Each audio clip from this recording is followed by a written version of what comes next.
როგორც ხედავ ჩვენ ლაივში ვართ უკვე, როგორც წინა გამოცდილება კარნახობს, თან გვეხმარებოდა და კარნახობს, რომ პირველი რამდენიმე წამი უნდა დაველოდოთ მაყურებლებს და მსმენელებს, მაგრამ მოდი ჩვენ ამ რამდენიმე წამის განმავლობაში კიდევ ერთხელ მივესალმოთ, ვინც მე და ანას თვალს გვადევნებს ძალიან ბევრი ხანია უკვე ამ ფორმატში.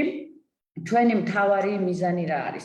მშობლის კივრი არის ერთგვარი პლატფორმა, ჩემი აზრით ერთ-ერთი საუკეთესო პლატფორმა, რომელიც სოციალურ სივრცეში გაკეთებულა და რომლის მიზანიც არის ყველა ადამიანის, ყველა დაინტერესებული პირის, მაგრამ განსაკუთრებით შეზღუდული შესაძლებლობის მქონე პირთა, მათი ოჯახის წევრების, მშობლების თუ ახლობლებისთვის ძალიან კარგი საინფორმაციო ბაზა. სხვადასხვა თემებზე, აი ამ პლატფორმაზე, Facebook გვერდზე თქვენ შეძლებთ წაიკითხოთ პროფესიონალების მიერ მოწოდებული ინფორმაცია, მოისმინოთ გარკვეული ჩანაწერები, მაგალითად ის, რომელსაც ახლა ჩვენ ვაკეთებთ და მე როგორც ვიცი, ჩანაწერის სახითაც იდება, ვინც იმათთვის, ვინც ლაივში ვერ ადევნებს თვალს და მთლიანობაში რეკომენდაციაა, რომ ადამიანებმა, რომელსაც სხვადასხვა პროფესიული საკითხი აინტერესებს, ძალიან კარგად შეისწავლონ მშობლის კივრი, Facebook გვერდი, სადაც უმნიშვნელოვანეს და საჭირო ინფორმაციას მოიპოვებენ. დღეს ცოტა განსხვავებულ ფორმატში ვართ. როგორც წესი, მე და ანა ვართ ხოლმე, სტუმრების როლში და ჩვენი კოლეგები პარტნიორი ორგანიზაციებიდან, ვინც აორგანიზებს ამ შეხვედრას და პირველ რიგში მაგ ჯორჯია უნდა აუცილებლად ვახსენოთ. გვიწევს ხოლმე და გვეხმარება, ასე ვთქვათ, ინტერაქციაში. დღეს ცოტა განსხვავებული ფორმატია, იმიტომ რომ მე და ანა ვართ სტუმრების და მასპინძლების ამ პლატფორმის, იმიტომ რომ ჩვენ ყავს ძალიან მნიშვნელოვანი ხალხი მოწვეული დღევანდელ ჩართვაში. ეს არის მარი კორკოტაძე, რომელსაც ხედავთ და მოусმენთ ძალიან მალე. მარი არის ერთ-ერთი ყველაზე გამოჩენილი აქტივისტი შეზღუდული შესაძლებლობის მქონე ბავშვების დასაცავად, იმიტომ რომ მარი ბევრი წელია უკვე ძალიან ბევრს ცდილობს იმისთვის, რომ არა მარტო თქვა მისი ახლობლებისთვის და ოჯახის წევრებისთვის, არამედ ყველა ბავშვისთვის მოიტანოს მნიშვნელოვანი სარგებელი და დღეს ზუსტად ამაზე ვისაუბრებთ მარისთან ერთად. მადლობა მარი, ჩვენთან რომ ხარ. და ბატონი კოუბა ნადირაძე, რომელიც ასევე არის პირველ რიგში აქტივისტი და ადამიანის უფლებები თუ მახსენდება კობა იმ წუთასვე, იმიტომ რომ ის არის ყოველთვის იქ, სადაც ადამიანის უფლებებს უჭირს და მისი წვლილი ყოველთვის ძალიან მნიშვნელოვანია. კობა თავადაც შეზღუდული შესაძლებლობის მქონე პირია და ის საუბრობს როგორც თავის გამოცდილებაზე, ასევე საზოგადოებრივ საჭიროებებზე ამ თემთან მიმართებაში. ჩვენ ეს ორი ადამიანი მოვიწვიეთ სპეციალურად დღეს. მანამდე კი გეტყვით, რომ ჩვენი ძვირფასი ლეკუნა, რომელიც ჟესტური ენის თარჯიმანია, აქ არის ჩვენთან ერთად, მადლობა მას დახმარებისთვის და ყველას უნდა უთხრათ, რომ მისაწვდომია ეს ჩვენი ჩართვა, რა თქმა უნდა, როგორც ახლა, მე ჩანაწერსაც იხილავს ადამიანები, რომლებიც ჟესტური ენის გამოყენებით იღებენ ინფორმაციას. დღევანდელი თემა წარმატკინოთ, ხო? დღევანდელი შეხვედრის თემა არის წარმატებული ადვოკატირების მაგალითები შეზღუდული შესაძლებლობის მქონე პირთა და შეშემო ბავშვთა სფეროში. ჯერ უნდა ადამიანურ ენაზე ვთქვათ, რა არის ადვოკატირება. შეიძლება არ იცოდნენ ეს ტერმინი და დაიბნეს ხალხი. არაფერმა არ დაგაბნიოთ. აი წარმოიდგინეთ, ხომ არიან ადვოკატები, რომლებიც ერთ ადამიანს იცავენ, ხო? ადვოკატირება ნიშნავს არა მარტო ერთი ადამიანისთვის, არამედ მთელი საზოგადოებისთვის დიდი ცვლილების მოტანას. აი, როდესაც მარი და კობა შრომობენ და იბრძვიან, ისინი მარტო ერთ ადამიანს, ერთ ბავშვს კი არ იცავენ, არამედ ყველა ბავშვს, ყველა ადამიანს, ვისაც ანალოგიური პრობლემა აქვს. ანუ ადვოკატირება ნიშნავს, როდესაც საზოგადოებაში ცვლილებებს ვახორციელებთ და ამაში ფაქტიურად ქვეყნის განვითარებაც იგულისხმება. კი ბატონო, და ზუსტად დღეს გამორჩეული შეხვედრა გვაქვს, იმიტომ რომ პერიოდულად აუცილებელია საზოგადოებას და თავად ადამიანებს, რომლებიც აი ამ პროგრესის მიზეზები არიან, შევახსენოთ და დაუფასოთ ის შრომა, რომელსაც ისინი აკეთებენ და რა თქმა უნდა ეს ადამიანები პირველ რიგში არიან თავად შიშიმო პირები და მეორე რიგში რა თქმა უნდა მათი ოჯახის წევრები, მშობლები და ასე შემდეგ. ამიტომ დღევანდელ ლაივზე ჩვენ უფრო მეტად ვისაუბრებთ რა შედეგები გამოიწვია ადამიანების შრომამ ადამიანის უფლებათა სფეროში საქართველოში, როგორი მათ შორის რთულია, მაგრამ მიღწევადი წარმატებები მოდის, როდესაც ადამიანები იბრძვიან საკუთარი უფლებებისთვის, თუმცა ამავდროულად რა თქმა უნდა შევეხებით მეტ-ნაკლებად იმ პრობლემურ სფეროებსაც, რომელიც კვლავ არის გამოწვევა ჩვენს ქვეყანაში. ამიტომ ეხლა მე და ანა ცოტა ხანი გავჩნდებით. ხო, ბოდიში არ დამავიწყდეს, ჩვენ გამოუცდელი წამყვანები ვართ ძირითადად საუბრში. შინაარსზე ვსაუბრობთ, ამიტომ ტექნიკური ნაწილი არ გამოგრჩეს. გთხოვთ Facebook გვერდზე შევძანდეთ მოძებნოთ სკიურის გვერდი და იქ ჩვენი ლაივის ქვეშ გთხოვთ რომ მოიწეროთ კითხვები, დაწეროთ კომენტარი, მე პერიოდულად ვამოწმებ და შეკითხვები, რომელიც ჩვენ სტუმრებს ან ჩვენ მოგვემართება, პერიოდულად მე ამას დავსვამ. ერთ შესავალს კიდევ ვიტყვი და მე ვიყავ გთხოვთ ჩვენ სტუმრებს, უბრალოდ მინდა და ჩვენი მსმენელისთვის მე თქვა რომ ყოველთვის ხდება ასე, მოდიან ახალი მთავრობები, მოდიან ახალი ადამიანები შიშიმო პირთა უფლებების სფეროში და გონიათ ხოლმე რომ ყველაფერი მათით იწყება, ან ნულიდან უნდა დაიწყოს. რეალობა კი ისაა, რომ აი მარი და კობა უკვე ალბათ 10, შეიძლება 20 წელიც შრომობენ ამ სფეროში და ძალიან მნიშვნელოვანია რომ ვიცოდეთ მანამდე რა ხდებოდა, როგორ მოვიდა ის სფერო აქამდე, სადაც იყო. 10 და 20 წლის წინ ძალიან ბევრი რაღაც არ იყო და ამ ორმა ადამიანმა უდიდესი შრომა ჩადო და ყველა ახალი ვინც იწყებს ამ სფეროში მუშაობას, ალბათ პირველ რიგში უნდა დაეკითხოს თავად შიშიმო პირებს და მათ მშობლებს რა იყო, როგორ მოვედით აქამდე და ეს ჩვენი შეხვედრაც ამას ისახავს მიზნად, ხო? კეთილი. მარი კიდევ ერთხელ მოგესალმებით, მადლობა რომ ჩვენთან ხართ დღეს და მადლობა რომ აზიარებ შენს გამოცდილებას, რომელიც დაგიგროვდა. გთხოვთ გვესაუბროთ იმ ძირითად სფეროებზე, რომელშიც ჩვენ გარკვეულ პროგრესს მივაღწიეთ და აქ მთავარი ისაა, რომ და შედეგი დადებითია, მაგრამ ასევე მთავარია, რომ გავაზიაროთ ის შრომა, რომელიც გაწიეს მშობლებმა და დავაფასოთ იმისთვის, რომ როგორც ანამ თქვა, მომავლის თემებში, მომავლის მშობლებმა გაითვალისწინონ ის ბარიერები, გამოწვევები, რომელიც ადვოკატირების პროცესში ხდებათ, მაგრამ დაუძლეველი არ არის. მარი, გთხოვთ. მოგესალმებით, ცოტა უხერხულადაც ვიგრძენი თავი თქვენი შესავლიდან გამოდია, ძალიან დიდი მადლობა ესეთი წარდგინებისთვის და მოწვევისთვის, მივესალმებით ჩვენ მაყურებელს. წარმატებულ ადვოკატირებასთან დაკავშირებით, რა ვიცი, ჩემი საქმეებიდან გამომდინარე, ყველაზე პირველი მახსენდება ალბათ თბილისის აუტიზმის პროგრამა,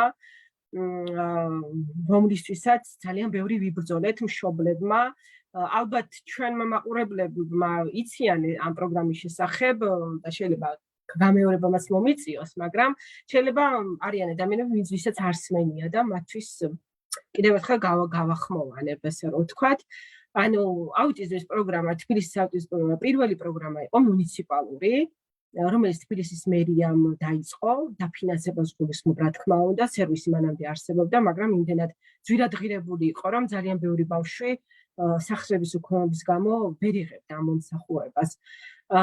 ეს უთუოდ იყო, არ ვიცი, უპრეცედენტო შემთხვევა, როდესაც სახელმწიფომ აიღო აუტიზმის პროგრამის დაფინანსება.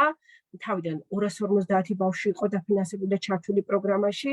ასევე მინდა აღვნიშნო ისიც, რომ ამ პროგრამის შემუშავება მშობლებთან ერთად მოხდა. მშობლებს გვიწევდნენ შეხვედრაზე, ჩვენ გვეკითხებოდნენ, როგორ ჯობია, რა ჯობია. იყო ხოლმე რაღაც ისეთი შემოთავაზებები მათი მხრიდან, რომელიც ძალიან მიუღებელი იყო ჩვენთვის არა, ბავშვებისთვის, ხო?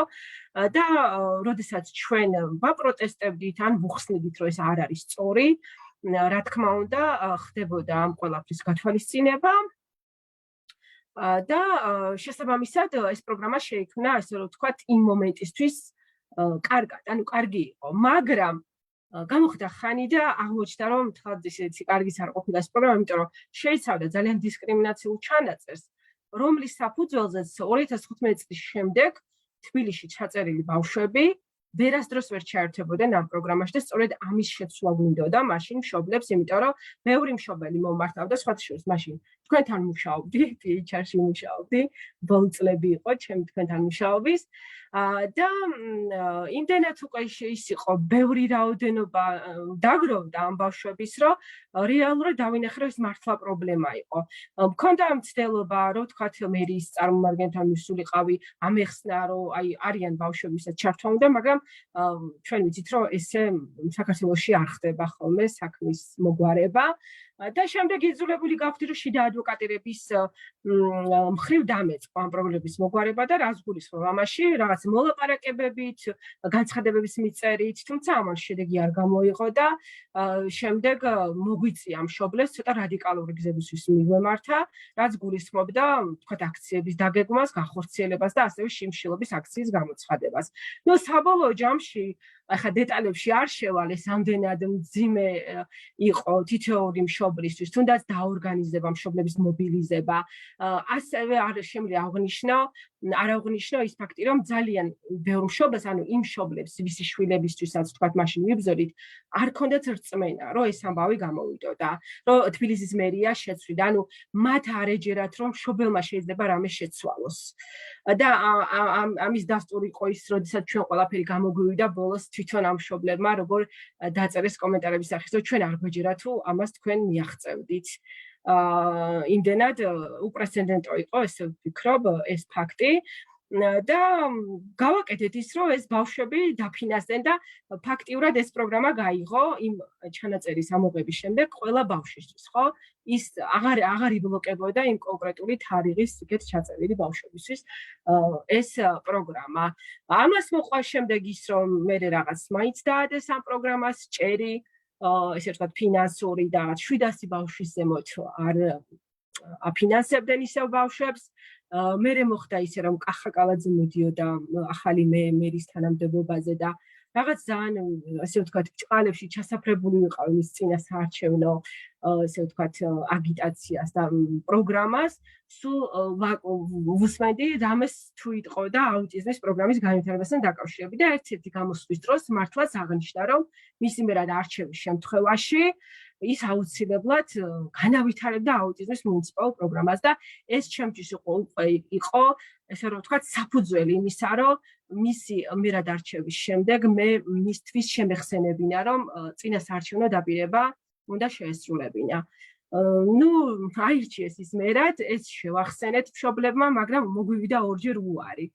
და ამჯერადაც მოგვიწია ისევ ჩვენ საპროტესტო აქციის გამართვა, ისევ მოვახდინეთ მშობლების მობილიზება და ამ აქციამ გამოიღო ის შედეგი, რომ ის აქციის გამართვიდან 3 საათში ბატონი მერი გამოვიდა და განაცხადა, რომ 9 მილიონი ლარით გაზრდიდა ის ამ პროგრამას, რაც ვფიქრობ, რომ ძალიან დიდი თანხაა და ესეც ძალიან რაღაცა ის იყო პრეცედენტული შემთხვევა იყო, იმიტომ რომ ძალიან ბევრმა ჟურნალისტმა გააშუქა მაშინ ეს საკითხი, რადგანაც წინა საარჩევნო დაპირებას თხოვდით ჩვენ, რომ მერს შეესრულებინა და ამას ძირითადად არ აკეთებენ ხოლმე და უბრალოდ ეხლა ვინც გვისმენს, მინდა იმ მშობლებს უთხრა, რომ წინა საარჩევნო დაპირება არის, ესე რომ ვთქვათ, რაღაცა, ესე ვთქვათ, საბუთი იმისა, რომ მან ეს აუცილებლად უნდა შეასრულოს, ხო?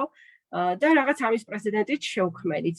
აი დღეს უკვე ანუ ჩვენ კიდევ გვიწევდა ამ აქციების ტარება ყოველ წელიწადში, იმიტომ რომ მომდიენთა სიაგრო იზრდებოდა ხოლმე ბავშვების, ვისაც პროგრამაში ჩართვა უნდოდა და იმდენს მივახციეთ, რომ ბოლო წლებში უკვე ჩვენ აღარ გვჭირდება აქციების გამართვა. აი თუნდაც ამის მაგალითია, როდესაც ეს პროგრამა 15 წლის ჩათვლით იყო და შემდეგ უკვე გვინდოდა 18 წლამდე გაგვეზარდა, იმიტომ რომ საქართველოში ყველა პროგრამა, რომელიც ეხება შიშიმ ბავშვებს, არის 18 წლამდე. და ჩვენ რაღაც განცხადებით მივმართეთ მერს, დაუსაბუთეთ თუ რატომ უნდა ყოფილიყო აუტიზმის პროგრამა 18 წლამდე და აი განცხადების საფუძველზე უკვე გაიზარდა დაფინანსება და აი მინდა აღვნიშნო ის ფაქტიც, რომ ანუ ის საიდან დავიწყეთ მერიასთან ურთიერთობა, ხო? ისეთი ურთიერთობა დღეს ჩვენ აღარ გვიწევს. ანუ უკვე არის თანამშრომლობითი, მართალია ეს ცოტა გრძელი გზა იყო, რთული გზა იყო, მაგრამ ისეთ ქვეყნებში, როგორიც საქართველოა, ალბათ მაინც ესე ხდება, ხო? რეგიონებზე სიმძიმედეთ, ხო? თქვენი გავლენა რეგიონებზეც აისახა, ხო? ამას მოყვა მე ქუთაისის მერიაშიც იყო მსგავსი შემთხვევა და იქაც მშობლების მობილიზება მოვახდინეთ და ან ძალიან კარგად დასრულდა ის შემთხვევაც, ანუ 50%-ის გადახდას თხოვდნენ მშობლებს, ანუ მერია ეუბნებოდა, რომ თქვენ გადაიხარეთ 50% დაფინანსების და ანუ ამ ადვოკატირების შედეგად მივიღეთ ის სურათი, რომ 100%-ით დღეს ქუთაისის მერია აფინანსებს ყველა ბავშვს, ვინც ქუთაისში იღებს მომსახურებას. და ზოგადად ეს აუტიზმის პროგრამის სერვისები უკვე გაჩნდა სხვა დიდ ქალაქებშიც, როგორც არის ბათუმი, თქვათ თელავი, ქობულეთში. აი ეს ძალიან საინტერესო ნაწილია, როგორ გადაედება ხოლმე ესეთი სასიკეთო ტალღა ერთი ჯგუფიდან დაწყებული, რომელიც შემთხვევაში თქვენ იყავით რეგიონებს და რეგიონში მშობლების გააქტიურებას. კიდე ერთი საკითხი მინდოდა დამეზუსტებინა. მარი, ამავე დროს მე როგორც მახსოვს, თქვენ გქონდათ ძალიან კარგი ცოდნა იმისა, რასაც ითხოვდით. ანუ არა მარტო აქციას აწყობდით, არამედ აღჭურვილი იყავით. აი კითხობს რომ გისვამდნენ, რატო გჭირდება, ამაზეც პასუხობდით. ამაზეც რომ გაგვიზიარო, ანუ მარტო აქცია შეიძლება მოვაწყო, მაგრამ მზად არ ვიყო, რომ გაცნობიერებული მქონდეს, რას ვითხოვთ. აი ესეც რო გითხრა რამდენიმე სიტყვით შეიძლება. ხო, რა თქმა უნდა, წარმატებული ადვოკატირების საწინდარი ყოველთვის არის ის, რამდენად შენ კარგად იცნობ პრობლემას. რამდენად სწორად სვამს საკითხს, იმიტომ რომ თუ არასწორად ითხოვ რამეს, წარმატებული ვერასდროს ვერ იქნება ეს ადვოკატირება. იმისთვის რომ ადვოკატირება დაგეგმო ანუ კარგად და განახორციელო წარმატებით, ამისთვის გჭირდება აუცილებლად ცოდნა. და ცოდნაში იგულისხმება, რომ შენ იცოდე უფლებები, შენი უფლებები, რა უფლებები გაგაჩნია და რა უფლების საფუძველზე ითხოვ შენ ამა თუ იმ სერვისს. ჩვენ უფლებების მხრივ ვიტყვი, რომ საქართველოს ძალიან კარგი მდგომარეობა გვაქვს, იმიტომ რომ რატიფიცირებული გვაქვს გაეროში შემოგვითა კონვენცია, გვაქვს კიდევ ახალი კანონი შიშიმობითა უფლებების შესახებ, ქართული კანონი, თუმცა კონვენციისგან გამომდინარე, რომ ვიხელმძღვანელობთ, ეს ძალიან კარგია, ძალიან გვეხმარება ჩვენ ეს საერთაშორისო დოკუმენტი. ანუ ამის ცოდნაა ძალიან მნიშვნელოვანი, როგორ უნდა მოვითხოვო ეს ყველაფერი, იმიტომ რომ როდესაც შენ სახელმწიფო უწყებელის წარმომადგენლები გაკვირდებიან და ხედავენ, რომ შენ არ იცი კარგად რას ითხოვ, არ იცი კანონები, ძალიან ადვილად და მარტივად გატყუებენ. და შენც რაღაცა მოტყუებული ხარ და მოდიხარ უკან. ხვდები რომ ანუ ფიქრობ რომ ეს ასე უნდა იყოს ეთყობა და მე არ მაქვს უფლება რომ მოვითხოვო. ამიტომ მნიშვნელოვანი ძალიან დიდი მადლობა ეს მაგალითი შეიძლება ჩვენ მოკლე დროში ავწერეთ, მაგრამ უნდა ვიცოდეთ რამხელა მნიშვნელობისაა ის სერვისები, რომლის მოპოვებაც ცალსახად მშობლებმა შეძლეს და რა თქმა უნდა, ყველა მოხელის და საჯარო მოსამსახურის სწორი ქცევა, მადლიერს არ ვიტყვის, სიტყვას სტუმრები ყავს კარზე, თან ჩვენ ოფისიდან გერბებით. მაგრამ მადლიერი კი არა ვართ, უბრალოდ ვაფასებთ, რომ სწორად განხორციელებული საქმიანობაა, როდესაც ის უსმენს მოქალაქეებს და უსმენს თემის საჭიროებებს. მარი, მე ვიცი, რომ შენ ძალიან აქტიურად იყავი ჩართული ინკლუზიური განათლების განვითარების ნაწილში და ხო, შეგვიძლია ვთქვათ, ყობა შემოვიყვანოთ დისკუსიაში და მე ამ თემით დაგიბრუნდებით მარი უკვე განათლებას. ხო, ყობას თხოვოთ. ყობა, კიდევ ერთხელ დიდი მადლობა, რომ ჩვენთან ხარ, ყოველთვის ჩვენთან ხარ, მაგრამ დღესაც რომ ჩვენთან ხარ, ამისთვის დიდი მადლობა.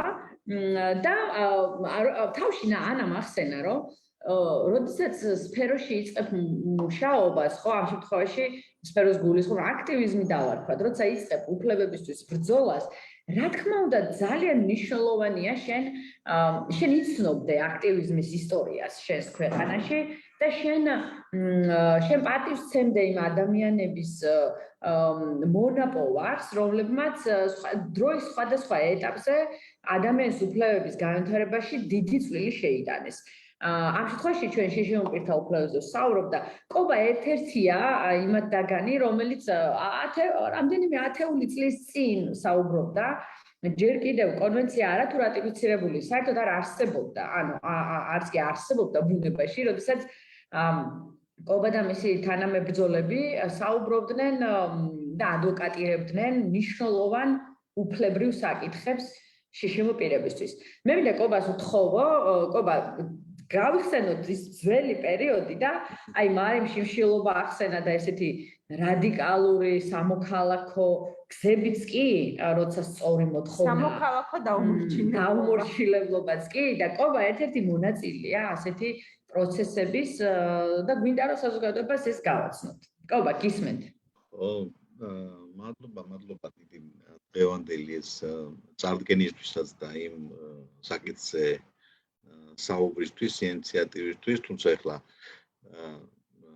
ესე არ ყოფილა რა თქმა უნდა, რომ ეხლა მე უფლებებზე როცა დავიწყეთ მუშაობა, ხო, ჩვენ კონკრეტულად რაღაცა ჩვენი გვიჭირდა და სულ არ ვიცოდით, ეხლა მარის იმასაც უნდა მივაბა ეს თემა, ხო, რომ ეხლა ცოდნა ეგრევე არ მოდის და არც ის არ მოდის, რომ თურმე ცოდნა გჭირდება რაიმესი. და აი რამოდენიმე, არ ვიცი, ალბათ 25 წელიწადი თუ არის, რაც აი ამ აქტივიზმს ვეწევით, ხო?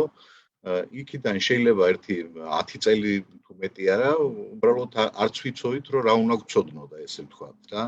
და ეს მოდის მე უკვე პრაქტიკაში, ანუ მე ხვდები, რომ იქ რაღაცა დაწყოლებები ხდება და ხვდები, რომ რაღაცა ინფორმაციის ცოდნა გჭირდება, რაღაც სადღაც კვლევები გჭირდება და ამას რა თქმა უნდა მარტო კარაკეთებ. მარტო კარაკეთებ, ამიტომ გჭირდება სანდო პარტნიორები, რომელსაც დაეხმები, ხო, ვინც ესეთ საქმიანობით არის დაკავებული. ანუ ეს ყველაფერი კიდე ერთობლიობაში არის ადვოკატირება, რაზეც ანამ დასაწყისში თქვა. ადვოკატირება არის ძალიან დიდი თემა.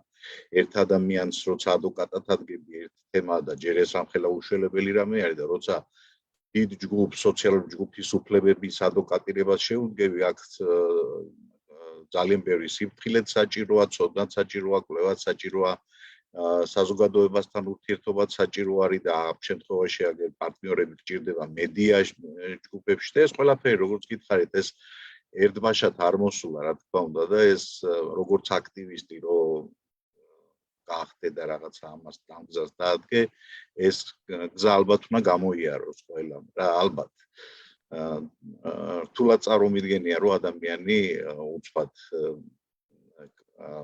რაღაც სპასაკიანობით იყოს დაკავებული და გახდეს აქტივისტი, ხო, ესე არც მარის და არც ანებს რამე არ ქონია.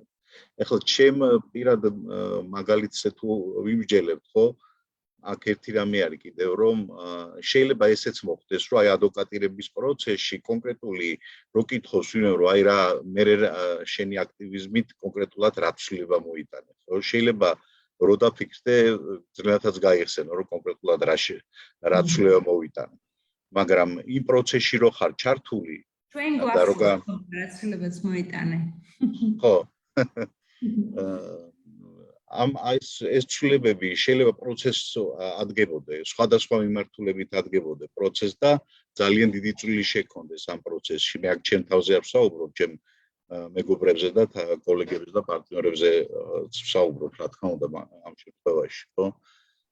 აი კონკრეტული თუ რო გავიხსენოთ, ეხლა აი ძველი დროიდან მოყოლებულია აი ჩემ აქტივიზმის ისტორიას რაც უკავშირდება, ეს არის ჰემოფილის ასოციაცია, საიდანაც დავიწყეთ ჩვენ ამ გაერთიანებით მუშაობა და მე მახსოვს ძალიან ძლიერი მდგომარეობა იყო ჰემოფილიის დიაგნოზის მქონე ადამიანებისთვის წამალთმომარაგება მაშინ ძველი საბჭოთა ტექნოლოგიებით მზადდებოდა ეს პრეპარატები სხვათა შორის აი დღეს ძალიან აქტუალური არის ხო შინ ევროპისკენ თემა ხო და ეს პრობლემა იყო რომ თქვენ წარმოიდგინეთ იმ დროისათვის უკვე იყო მაღალი ხარისხის და თანამედროვე ტექნოლოგიის პრეპარატები და საბჭოთა კავშირი ეს იყო დახურული ქვეყანა, ეს არის თავისუფალი ქვეყანა და ისინი მათ არ შემოქონდათ აი ამ ხელა სივრცეში არ შემოქონდათ ეს მედიკამენტი, რის გამოც უამრავი ადამიანი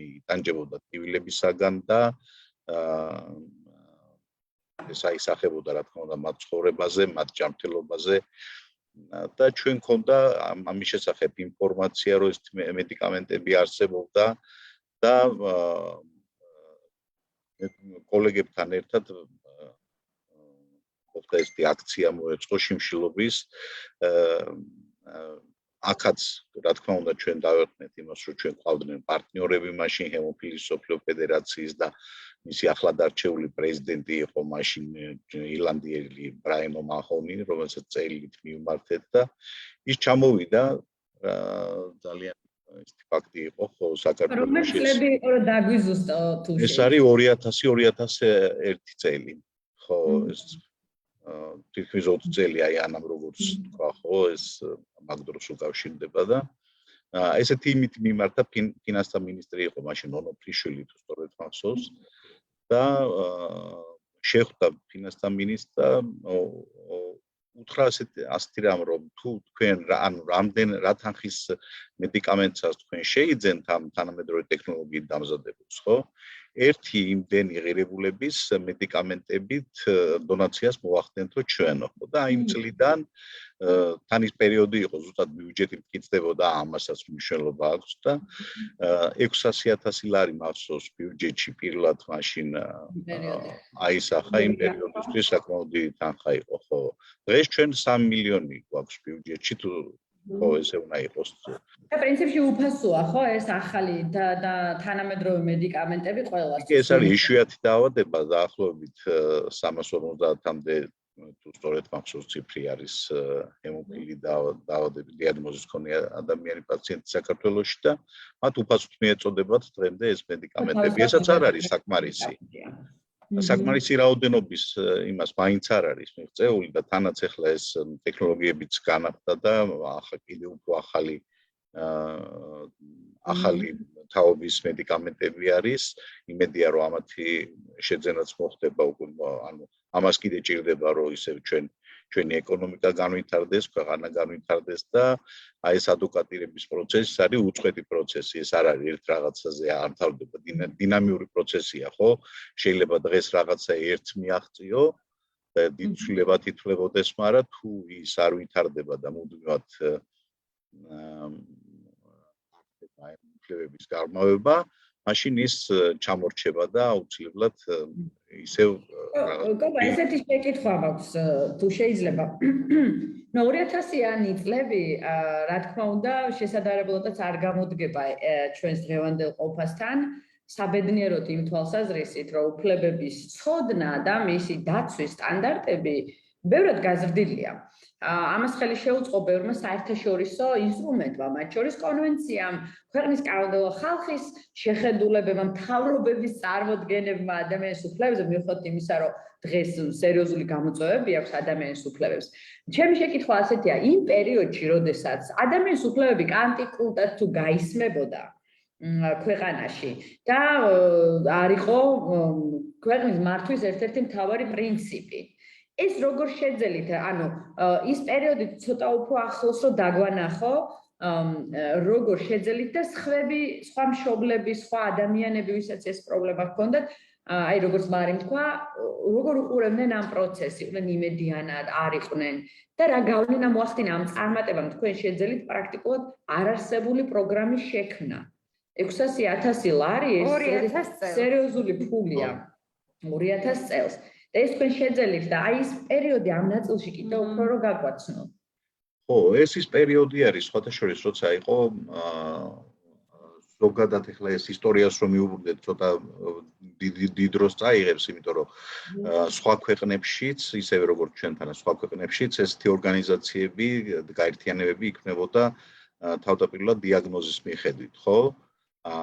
აი მხედველობის სირთულის მქონე ადამიანები ქმნიდნენ აი უსწინათთა კავშირი მაგალითად სმენის სირთულების მქონე ადამიანები ყოთა კავშირი თუმცა ესენი მაშინდელი დროს ტრადიციულ ორგანიზაციებს ვერ დავარქვენ ვეგაც ისე იყო შექმნილი საბჭოთა კავშირი მან შექმნა ეს ორგანიზაციები, მაშინ ეგეთი თავისუფალი ის არ იყო, რომ თქვა, არასამთავრობო ორგანიზაცია ჩამოგეყალიბებინა და ესენი იყო ძირითადად შექმნილი, რომ დასავლეთისთვის დაენახებინათ, რომ აი ჩვენთანაც არსებობს ესეთი საზოგადოებრივი გაერთიანებებიო, თუმცა ესენი არის უძველესი ორგანიზაციები და ამით იმის თქვა მინდოდა, რომ ყველა ესეთი ორგანიზაცია ძირითადად იქნებოდა არა უფლებებზე დაფუძნებული, არამედ დიაგნოზზე დაფუძნებით, ანუ ვის რა სატკივარი ქონდა, რომ იმ პრობლემის ირგვლივ ერთიანდებოდნენ, რომ მერე მიემართათ იგივე სახელმწიფოსთვის და ებრძოლათ იმისათვის, რომ ეს დაბკოლებები თუ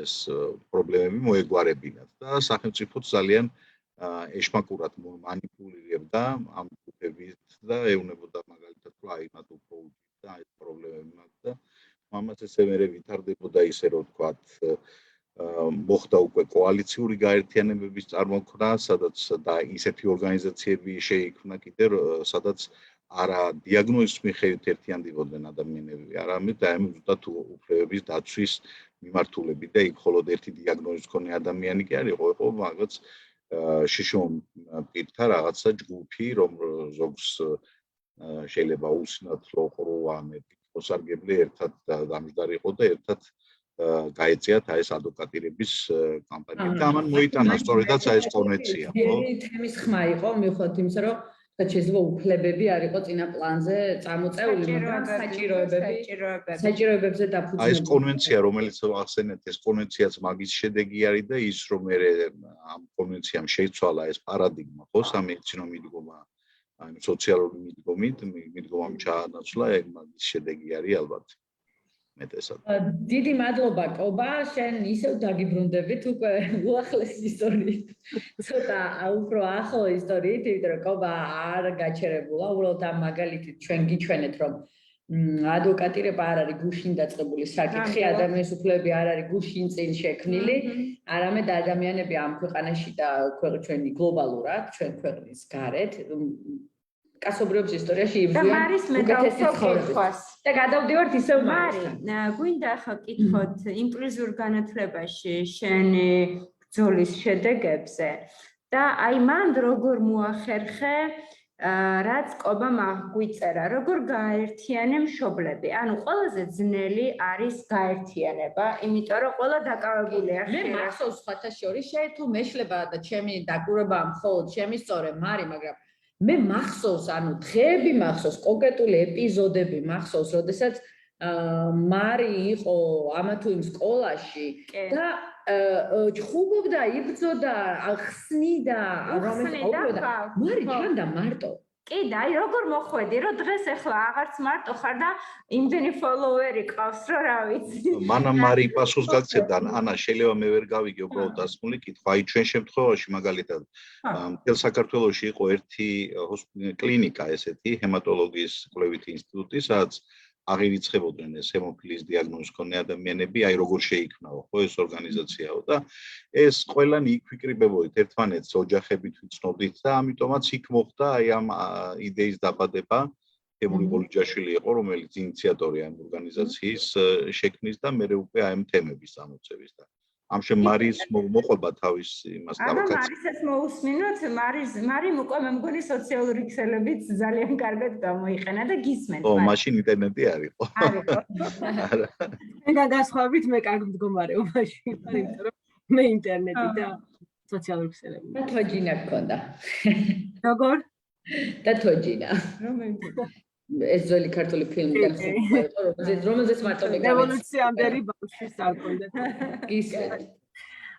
ანა, შენ მარს სწორად აღნიშნე, იმიტომ რომ როდესაც მე ამ პრობლემაზე დავიწყე ხმამაღლა ლაპარაკი და ადვოკატირება მართლა მარტო ვიყავი და დიდხანს ვიყავი მარტო, იმიტომ რომ ისეთ რაღაცას ვითხოვდი, რაც სრულიად წარმოუდგენელი იყო ყველასთვის. ანუ მე ვითხოვდი ჩემი შვილისთვის ინდივიდუალურ ასისტენტს სკოლაში, რომელიც მხოლოდ ჩემ შვილთან იჯდებოდა საგაკვეთილო პროცესის დროს.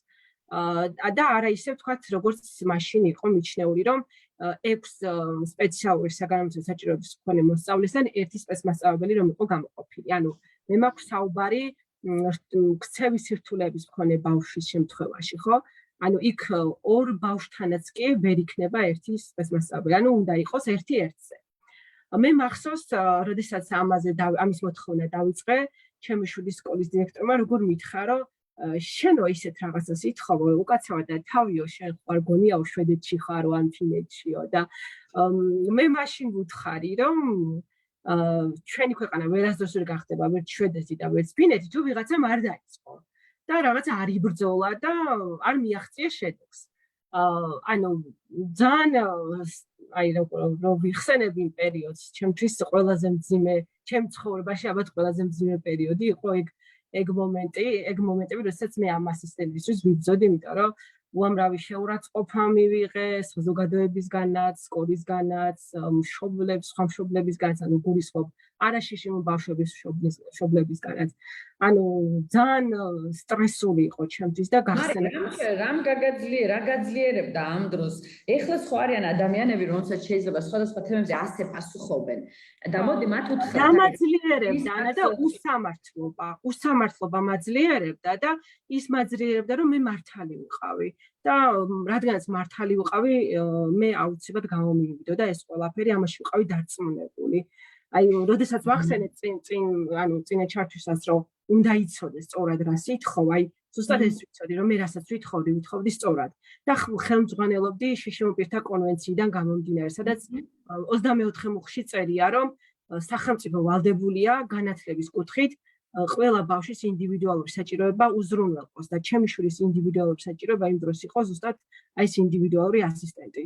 რომლისთვისაც ვიბრძოდი და ანუ არ ვიცი კადმიაში არ ჩამეთვალოს, მაგრამ რავი ფაქტია ეს, რომ და ვიტყვი და აღნიშნავ, რომ ჩემი შვილი იყო პირველი ბავშვი, ალბათ საქართველოში, იმიტომ რომ მე არ ვსმენია, გახმაურდებოდა ალბათ ეს ფაქტი, სხვა შემთხვევაში რომ მომხდარიყო, ანუ იყო პირველი ბავშვი, ვისაც ესე ინდივიდუალურად 4 გაკვეთილზე გვერდით ეჯდა ეს ასისტენტი და მხოლოდ მასთან მუშაობდა.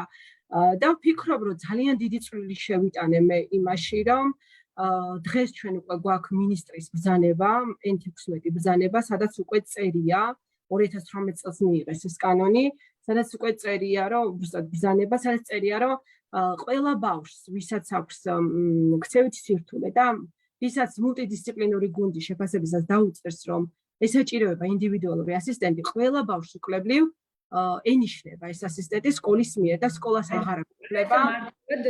ამ გადმოსახედიდან მარტივად, ხადი რომ მარტივად. ხო, რა თქმა უნდა, მარტივად არა, ხო. ხო, ის თქვათ, რომ კონკრეტული შედეგი გამოიღო ყველა ბავშვისთვის და არა მარტო ყველა ბავშვისთვის. კი, ეხლა უკვე, იმიტომ რომ მე რომ მაშინ დათასთან, ჩემ შვილთან მივახწია ამ შედეგს, მე ეს ჩემი ის რთული გზა რაც გავიარე და უკვე კარგად ვისწავლე ის ნიუანსები, ის ხრიკები, ხო? სად როგორ ანაირად უნდა მიმემართა, ვისთვის, ხო? უკვე სხვა მშობლებს დავეხმარე, თქვათ საბავშვო ბაღში როგორ დაინიშნათ ეს ასისტენტი და რამდენიმე პატარა პრეზიდენტი შევქმენი კიდევ მეორე, მესამე, მეოთხე. და კიდევ ის იყო, რომ არასდროს არ წყვეტდი ამაზე ხმამაღლა საუბარს.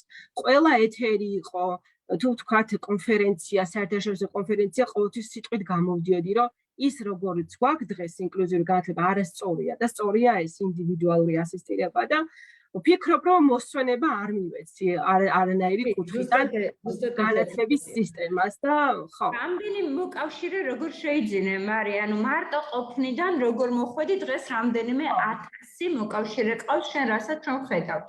კი. ალბათ იქიდან მოვიკრიბე, რომ მე ყველაფერს წერდი ყოველთვის საჯაროდ. და საჯაროდ კი მართალია მე ბრაზმდებდე რომ ამ საჯაროდ წერდი PR-ს ვიკეთებდი და ამიტომ წერდი ესე საჯაროდ. არა, მე საჯაროდ წერდი, იმიტომ რომ რაც შეიძლება მეტ მშობელს გაეგო რომ ბრძოლას აქვს ნამდვილად აზრი, ყველასთვის დამენახებინა რეალურად არსებული პრობლემები რა იყო ამ კუთხით, ანუ გულისხმობ შეზღუდული შესაძლებლობის მქონე ბავშვების უფლებების დაცვის კუთხით რა პრობლემები იყო.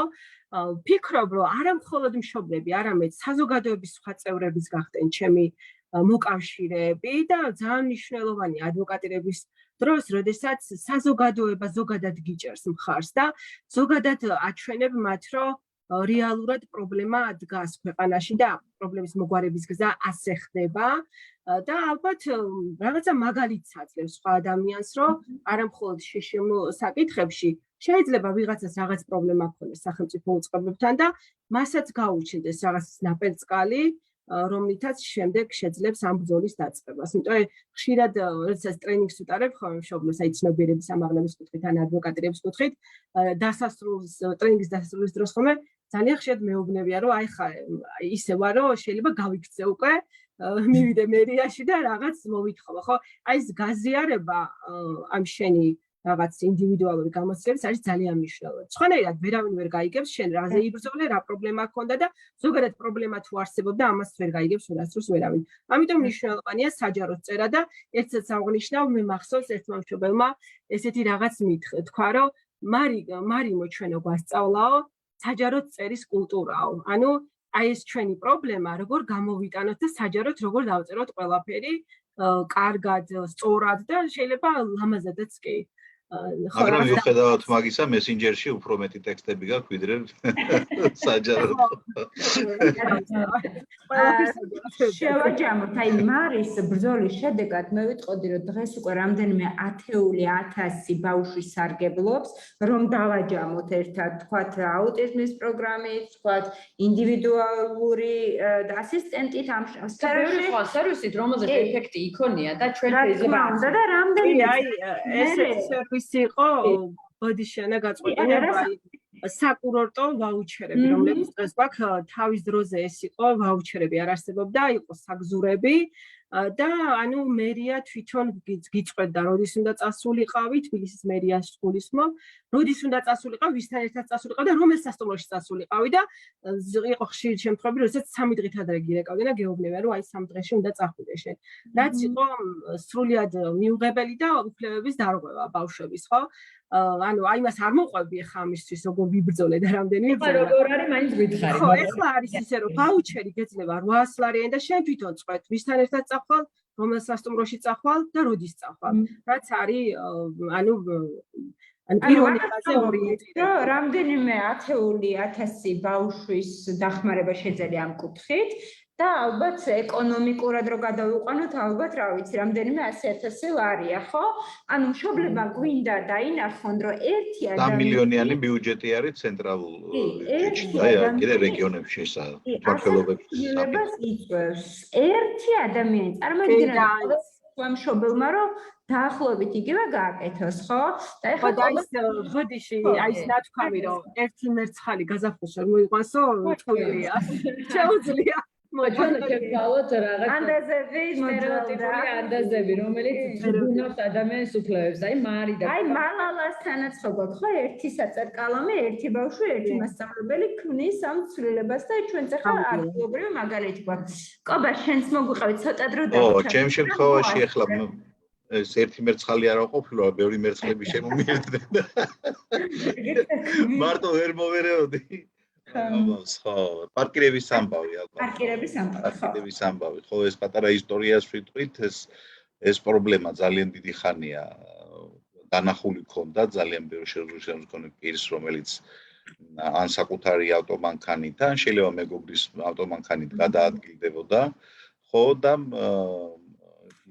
პრობლემა იყო ის, რომ ის შესაბამისი სტანდარტით მოწყობილი ავტოსადგომები სარგებლობის უფლება არ ქონდა იმ შემთხვევაში პირებს, ვის საკუთრებაშიც არ იყო ავტომანქანა. ანუ ამ ავტოსადგომით რო გესარგებლა, აუცილებლად უნდა გქონოდა საკუთრებაში ავტომანქანა და ამ ავტომანქანაზე იყო მიბმული, მოდი ესე ვთქვათ, ეს ამ უფლებით სარგებლობა. და ერთ დღესაც სრულიად რო არ ვფიქრობდით ამაზე და ისე სადღაც კუნჭულში ქონდა ეს მონიშნული, რომ იყო სერიოზული პრობლემა. ჩემ მეგობრებთან ერთად ვიყავით რომელიც სადღაც ყავის დასალევად, ხო, სადღაც იმაზე სპორტ სასახლესთან, მე, ანა და ნანა. მანქანა გააჩერა ანამ თავის მანქანა და იქ ჩემი ლეპტოპი, საბუთები, ყველაფერი დავტოვეთ, ცოტა ხნით გადავსულიყავით თან რაღაცაზე უნდა გვებჯელა და საფუძველი გავტოვე უბრალოდ საქარე ვინაზე რომ ჩემი სტატუსი ხო ერთად გამოხატული შემპირის სტატუსის მანჩვენებელი და შესაბამის ადგომზე გავაჩერეთ ეს მანქანა და რო გამოვედით დაგვხვდა რომ მანქანა იყო წაყვანილი ხო და ეს რაღაც მოტივი გაჩნდა იმის რომ მოდი იქნებ ამას ერთხელ და სამუდამოდ როგორმე მოვერიოთ და აქედან დაიწყო ეს ისტორია ეხლა ძალიან დიდ დროს არ წავიღებ ამასთან დაკავშირებით ეს მართლა ძალიან დიდი დამსახურება არის ჩვენი ადვოკატების რომლებმაც ძალიან კარგი დასაბუთებული სარჩელი მომამზადეს ასევე ძალიან მნიშვნელოვანია ეგ კიდე ერთხელ მინდა რომ აი რამდენი რამის ცოდნა ზადაგზა გჭირდება რომ აღიჭურო ესე ვთქვათ ხო და რამდენი პარტნიორი გჭირდება აი მათ შორის აი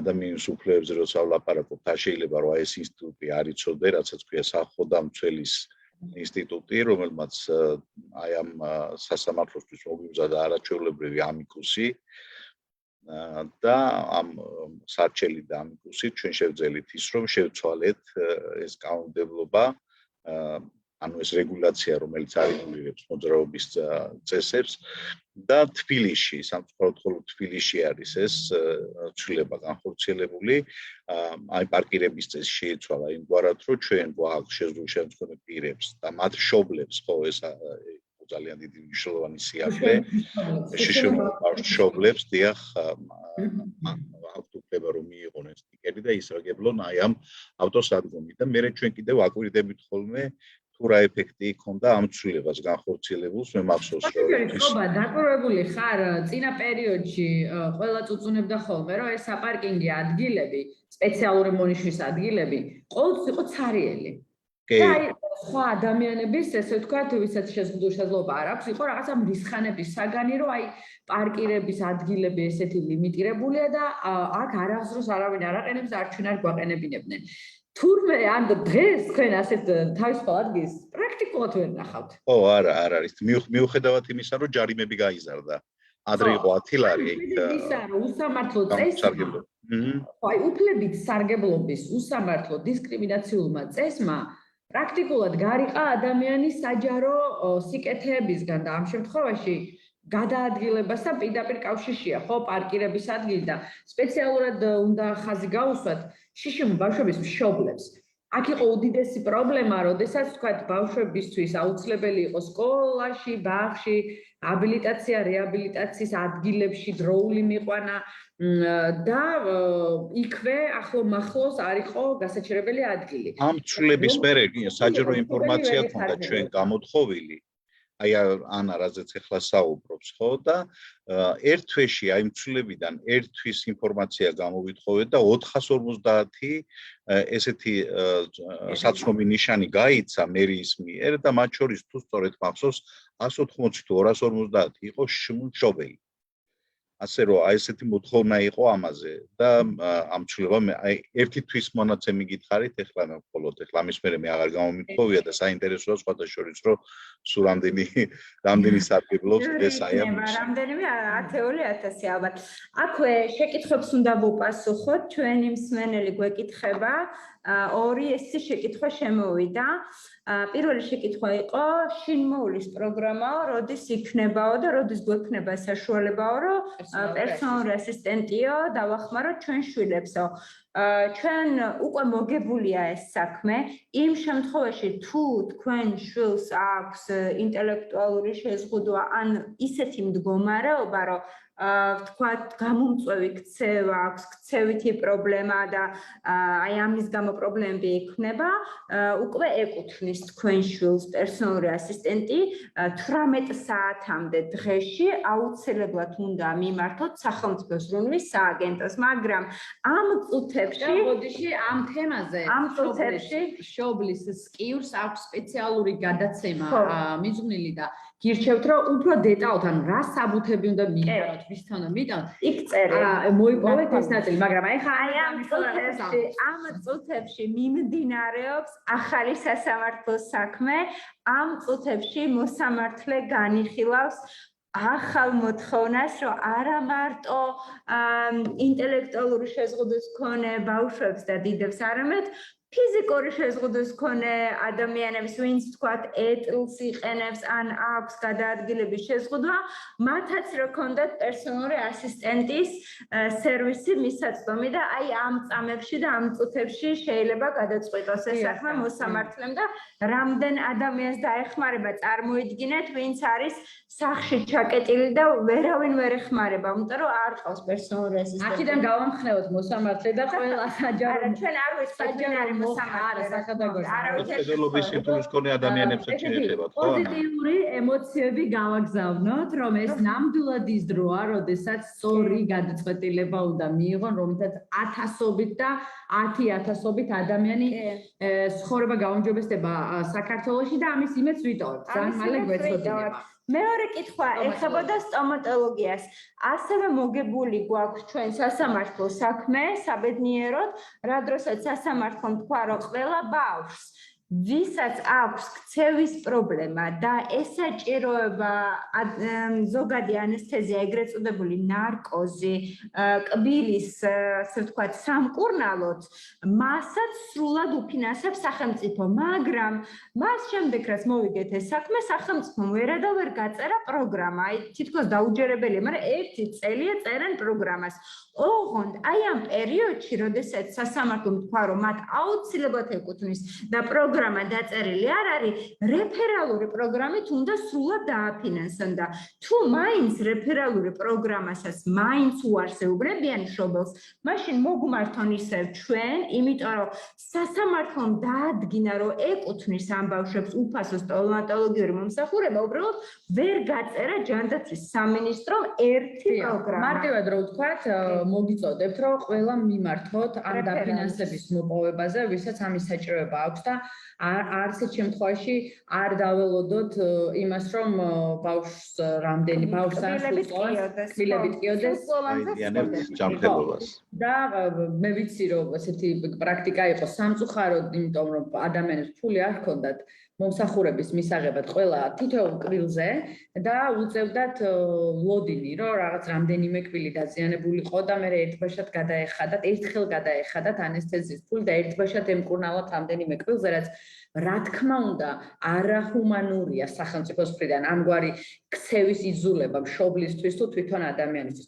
მოგიწოდებთ ძალიან მყარად მიმართეთ, მოითხოვეთ ეს დაფინანსება, არსებობს თქვენი მხარდამჭერი სასამართლო გადაწყვეტილება, თუ სახელმწიფო მაინც რაღაცას შეაფერხებს ამ პროცესში, მაშინ ჩვენ მოგმართეთ ძალიან სწრაფად მოგვარდება. კიდევ ერთი კითხვა იყო ქუთაისას თუ ეხებაო და ზოგადად მშობლებმა უნდა იცოდეთ, რომ არ შეიძლება დისკრიმინაცია რეგიონის საფუძველზე. ის რაც ხდება თბილისში, უნდა კონდეს რეგიონსაც. თქვენ მოითხოვეთ პერსონალური ასისტენტი ქუთაისში და თუ უარს გეტყვიან, აუცილებლად ჩვენ მოგმართეთ. სასამართლო თქვენთვის უნდა იყოს მეგობარი, ყოველ პრობლემასაც ახვიდეთ სასამართლოში, როდესაც მთავრობა არ გისმენს. და მგონი უნდა დავასრულოთ. და მარი, ბოლო ერთი შეკითხვაც არის, მე მგონი მარის ეხება საკურორტო ვაუჩერის საკურორტო ვაუჩერი სად ავიღო რომ მითხრათო და თუ გაქვს ინფორმაცია სხვა მუნიციპალიტეტებში რა ხდება საკურორტო ვაუჩერზე, ესეც რო გითხრათ თუ შეიძლება.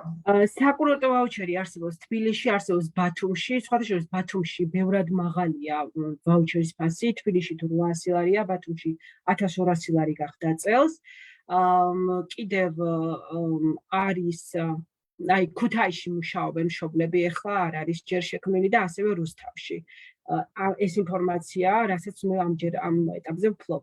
რაც შეეხება ვის უნდა მიმართონ, თუ თბილისში არიან რეგისტრირებული, რა თქმა უნდა, თბილისის მერიას უნდა მიმართონ.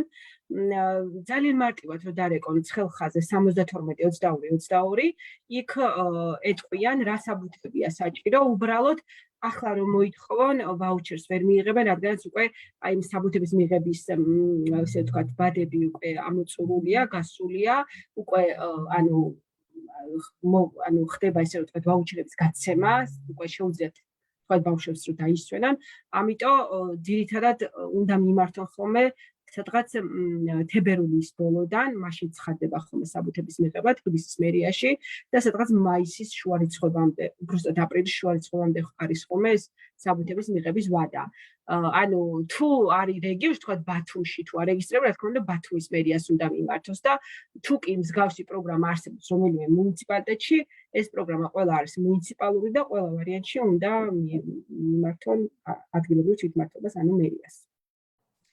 მეგობრებო, კიდევ ჩვენ შეჯამებისკენ უნდა წავიდეთ და მინდა კიდევ ერთხელ უდიდესი მადლობა გადაგიხადოთ, რომ დღეს მოხვედით, გააზიარეთ ეს თქვენი გამოსვლება, რომელიც ემოციურად ძალიან დადებითად მოხდავს ადამიანს და მართლაც მარიმ როგორც თქვა ანდომებს, რომ აი როგორც კი ჩვენი ლაივი დასრულდება, ანა, მივდივართ და ახალ საჩელს წერს, იმიტომ რომ უნდა კიდევ რაღაც მოვეწყო. აი ესეთი ანთებული აქტივიზმი ცვლის რეალურად რა თქმა უნდა კეთილსინდისიერი გამჭვირვალე ყველაზე მთავარია ეს უფლებებზე დაფუძნებული მიდგომით მოთხოვნები.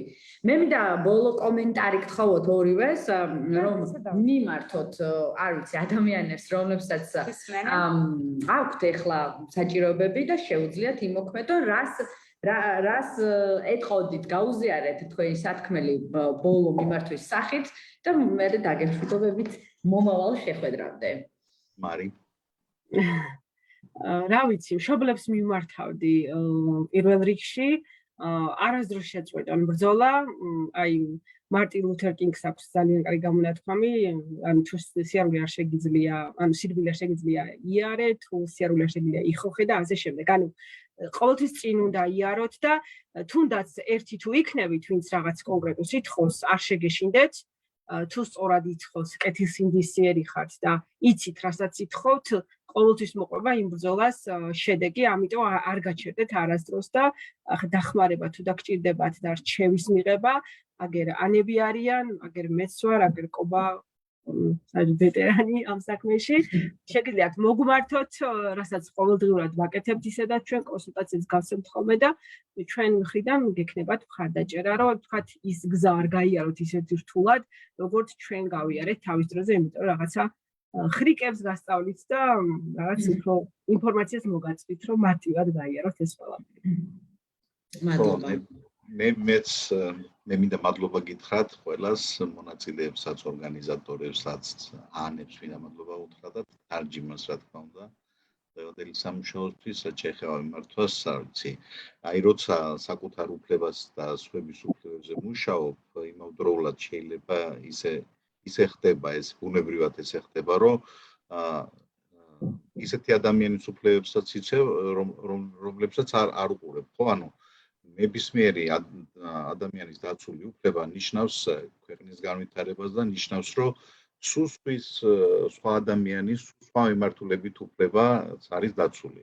იმიტომ რომ, ხო, სახელმწიფო უკვე თავის ადგილას დგება, ეს ჭანჭიკები ეჭირება, ხო, კრიტიკას ეჩვევიან, ხო და ამიტომ სწორდება ფოკუსი, ესე ვთქვათ, ესე რომ აქტივიზმი ეს აქტიური მოქალაქე ეს არის აუცილებელი იმისთვის, რომ სხვა ადამიანების უფლებებიც იყოს დაცული. არა მარტო ერთი ჯგუფის ან ერთი ადამიანის.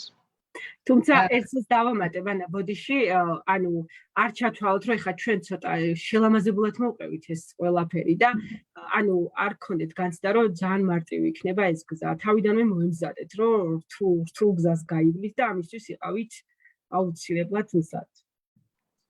ძალიან დიდი მადლობა კიდევ ერთხელ და მე ვფიქრობ, რომ პერიოდულად ჩვენ რამდენიმე წელიწადში ერთხელ ესეთი შეხვედრები უნდა გავაკეთოთ, იმიტომ რომ ჩვენ თავებსაც გავახსენოთ ჩვენ შრომას, რომ აქვს კარგი შედეგი და ამით გავამხნევოთ სხვებიც და გავამხნევოთ მათ შორის სახელმწიფოც, იმიტომ რომ კარგი საქმის გამოსვლა არასდროს არის ერთ აქტორზე დამოკიდებული, არც მხოლოდ სახელმწიფოზე, არამედ ერთობლივად. აი როგორც კობამ თქვა, ზუსტად ჭანჭიკები თუ კარგად მოჭერილია, როგორც კობამ გითხრა, ანუ მექანიზმი ისე მუშაობს, რომ ყველა თავისი აუცილებელი ნაწილი ადგილზეა, ეს იქნება სამოქალაქო სახალხო სექტორი, იქნება პროფესიული კავშირები, ეს იქნება, არ ვიცი, რელიგიური კავშირები მათ შორის, სახელმწიფო, ყველას თუ თავისი ფუნქცია კარგად გააზრებული აქვს და ყველა თავის ესე ვთქვათ, კომპეტენციას პატივს ცემს და ერთმანეთის სივრცეს აფასებს, მაშინ გამოდის კარგი საქმე. ასე რომ კიდევ ერთხელ მაკ ჯორჯიას დიდი მადლობა მშობლის სკივრის შექმნისთვის და ზოგადად მშობლის სკივს როგორც პლატფორმას ასეთი უნიკალური ჩემი აზრით გამოცდილებების შეგროვებისთვის და შენახვისთვის, იმიტომ რომ ეს იქნება გამოცდილებები, რომლითაც მე დარწმუნებული ვარ ადამიანის უფლებებს ასწავლიან მომავალში და ახლაც პრინციპში და თქვენ ხართ ადამიანები, რომლებიც იმედს აჩენთ და ეს ყველაზე ძვირფასია. ამით ჩანჩიკები გემშვიდობებით ჩვენ დავისთავად რაღაცა ჩანჩიკები, რომლებიც ჩვენთვის ჭრიალებთ გემშვიდობებით. მომავალ შეხვედრამდე და მომავალში კიდევ შევხვდებით რაღაც საინტერესო თემით, რომელიც ისევ ადამიანის უფლებებს უკავშირდება. მაურიანად გვეჭრიალოს. გვეჭრიალოს, კი. კი ბატონო, ძალიან დიდი მადლობა და კარგად მადლობა მაყურებელს ძალიან აქტიურად ადევნებდნენ თვალს და გვიკომენტარებდნენ და გულავდნენ და თქვენ ძალიან უყვართ ყველას. ჩვენ კარგად იყავით კოლეგებო, მეგობრებო.